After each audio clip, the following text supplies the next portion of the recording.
2025 सालची गोष्ट आहे। कुंभमेळ्यातून अचानक व्हायरल झालेली रुद्राक्ष गर्ल मोनालिसा आठवते का तुम्हाला? अहो तीच ती, जिच्या एका व्हिडिओनं तिला रातोरात स्टार बनवलं होतं। जिच्या गूढरम्य अशा घाऱ्या डोळ्यात बुडालेल्या सोशल मीडियानं तिला एवढी प्रसिद्धी मिळवून दिली की या मोनालिसाला चक्क एका फिल्मची ऑफर मिळाली। 15 दिवसांचा खेळ होता तो, पण याच पंधरवड्यात जिच्यावर लाखो लोक प्रेम करू लागले तीच मोनालिसा। आठवली का? ही मोनालिसा आज एका मोठ्या वादाच्या भोवऱ्यात अडकली आहे, म्हणून या मोनालिसाबद्दल बोलतोय। कारण दावा असा केला जातोय की या मोनालिसानं एका 35 वर्षांच्या मुस्लिम तरुणाशी केरळमध्ये जाऊन गुपचूप लग्न केले। पण हा विषय एवढ्यावरच संपत नाहीये, कारण आता प्रश्न विचारला जातोय की हा खरंच प्रेमविवाह आहे की हा लव्ह जिहादचा आणखी एक वेगळा प्रकार। त्याच्याबद्दल दावे प्रतिदावे केले जात आहेत। त्या मोनालिसाचं खरं वय काय, 17 की 18? जत्रांमधून उंडारणाऱ्या या उथळ पण उफाड्याच्या पोरींवर लोकांच्या वाकडा नजरा तर असतातच असतात।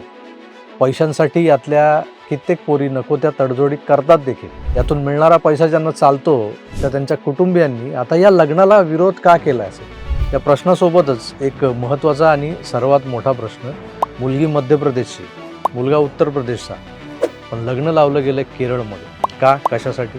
मित्रो, या संपूर्ण कथेत इतके ट्विस्ट आहेत की तुम्ही ते ऐकून थक्क व्हाल।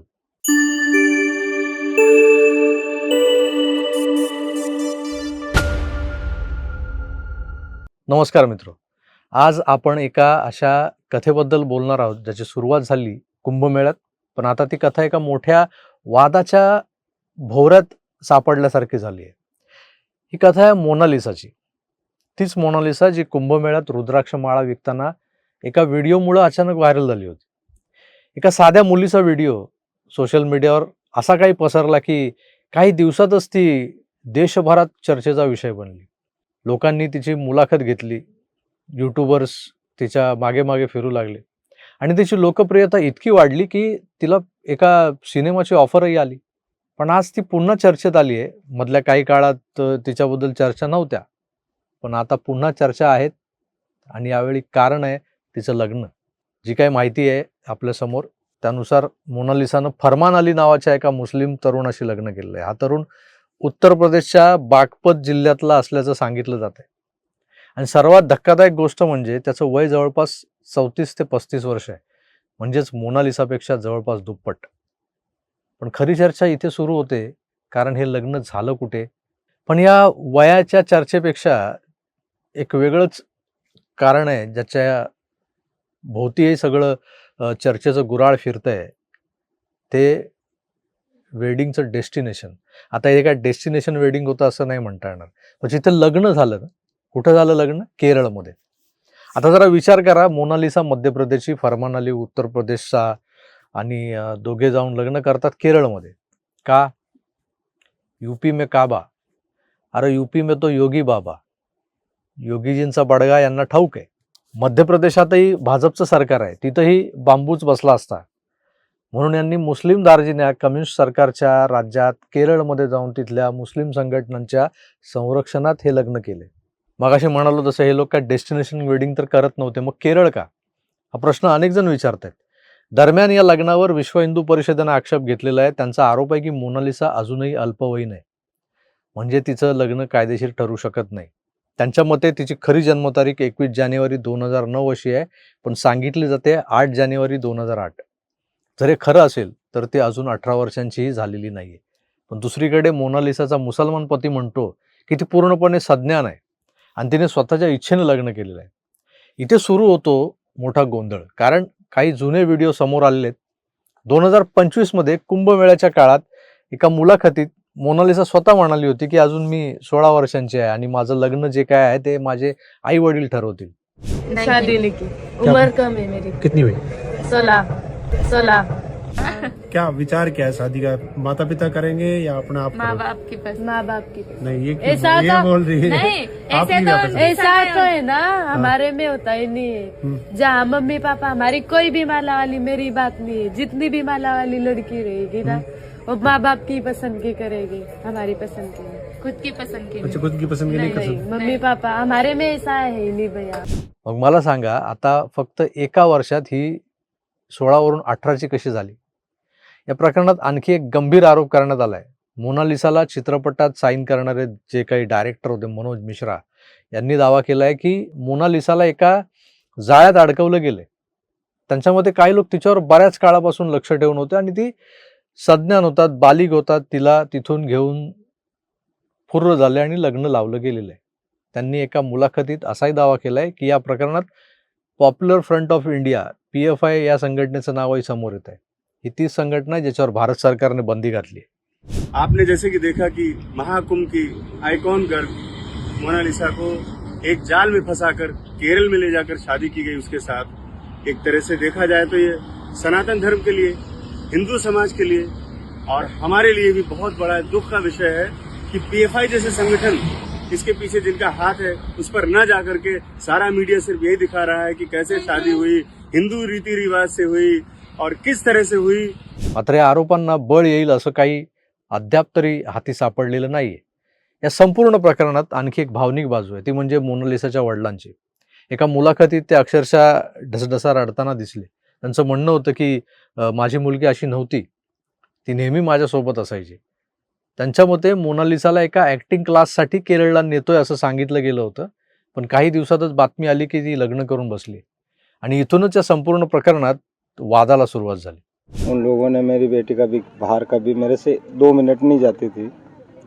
ऐसा क्या कर दिया तो उन लोगों ने सबने मिलके मुझे भी भगा दिया और लड़की को भी लेके चले गए. मेरा सामान उधर ही छोड़ के चले गए.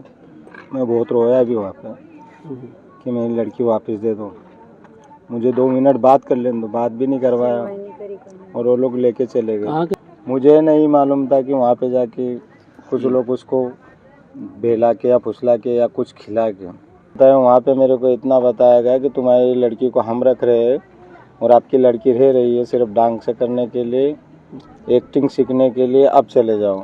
या प्रकरणाच्या दुसऱ्या बाजूला बसलेले जे काही लोक आहेत, मोनालिसा आणि फरमान अली, ते काय म्हणतात हे सुद्धा आपण ऐकायला हवं. ते म्हणतात की हे सगळं खोटं आहे. वय कमी असणं, फसवून लग्न केलंय किंवा बळजबरी वगैरे झाली, हे खोटं आहे. आम्ही दोघेही एकमेकांवर प्रेम करतो, आम्ही कोणाच्याही दबावाखाली लग्न केलेलं नाहीये. पण सोशल मीडियावर मात्र या प्रकरणाची जी जोरदार चर्चा सुरू आहे त्यामुळे हा सगळा गोंधळ उडालेला आहे. काही जण म्हणतायत की ही फक्त एक प्रेम कथा आहे, तर काही जण म्हणतायत यामागे मोठं षडयंत्र देखील असू शकतं. पण मित्रांनो, सगळ्यात मोठं सत्य काय आहे?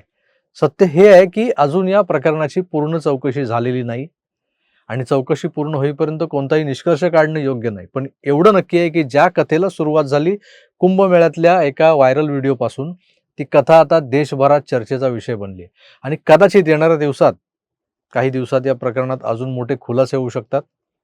मित्रांनो, तुम्हाला काय वाटतं? ही फक्त प्रेम कथा आहे की या कथेमागे अजून काही मोठं सत्य लपवलेलं आहे? हिंदूंचा मोठा धार्मिक मेळा कुंभमेळा, ज्यात रुद्राक्ष माळा विकणारी एक हिंदू तरुणी, ही लव्ह जिहाद सारख्या टूलकिटसाठी मोठी ॲसेटच ठरू शकते. PFIनं या पोरीला गटवण्यासाठी प्लांट केलेला फरमान अली हा एकटाच नव्हता, तर एक असाच 35शीतला मुस्लिम तरुण हिंदू नाव धारण करून या मोनालिसाच्या मागे लागला होता, ज्यानं तिला एक रात्र हॉटेलात घालवण्यासाठी ऑफरही दिली होती. अर्थात त्यासाठी मोठी रक्कम तिच्यासमोर ठेवली होती त्याने. पण एका युट्यूबरला याची कुणकुण लागली, जो स्वतःही या मोनालिसाच्या प्रेमात पडला होता. त्यानं अख्खा दिवस तिचा पिच्छा पुरवला, तिच्यासमोर रडला, आरडला, प्रेमाच्या शपथा दिल्या, पण त्याचा पत्ता फिट झाला नाही. ही मोनालिसा त्या ऑफरनुसार हॉटेलात गेली होती का? तो ऑफर देणारा हा निव्वळ वन नाईट स्टँडवाला आंबट शौकीन होता की तो सुद्धा PFIचाच हस्तक होता? त्या रात्री जर काही घडलं असेल तर त्याचं व्हिडिओ शूटिंग वगैरे केलं गेलंय की काय? आणि या क्लिपच्या जोरावर पुढे लग्न लावलं गेलंय की काय? अशाही शंका आता अनेकांच्या मनात येत असतील. मित्रो, गोव्यात होणारा सनबर्न सारखा नंगा नाच, ज्याला बोलतात ना सनबर्न फेस्टिवल, किंवा कुठल्याशा वायनरीत केला जाणारा द्राक्ष महोत्सव, की कुंभमेळ्यासारखे अलोट गर्दीचे धार्मिक आयोजन, या गर्दीत छुप्या मार्गानं वेश्या व्यवसाय करणारे घुसतात हे प्रशासनालाही माहिती आहे आणि शोध पत्रकारिता करणाऱ्या पत्रकारांनाही. त्यात अशा या घाराडोळ्यांच्या मोनालिसा पायलीच्या 50 सापडतात. पण रुद्राक्ष विकणारी हिंदू पोरगी म्हणून तिला जी काही प्रसिद्धी मिळाली होती, म्हणून तिला एका धर्मानं टार्गेट केलेलं असेल आणि हा लव्ह जिहाद घडवून आणला असेल, तर पोलीस प्रशासनानेच नाही तर हिंदुत्ववादी संघटनांनी याचा छडा लावला पाहिजे. महाराष्ट्राच्या विधिमंडळात धर्मसंरक्षण कायदा पारित होणार आहे येत्या काही दिवसात. या कायद्याची पार्श्वभूमी सुद्धा लव्ह जिहादच्या अनेक कंगोऱ्यांशी जोडली गेलेली आहे. इस्लाममध्ये निकाह करायला वर आणि वधू हे मुस्लिम असणं आवश्यक असतं. मोनालिसानं फरमान अलीसोबत मंदिरात लग्न केल्याचं बोललं जातं. म्हणजे तिने धर्म बदललेला नाहीये असं आपण मानायचं का?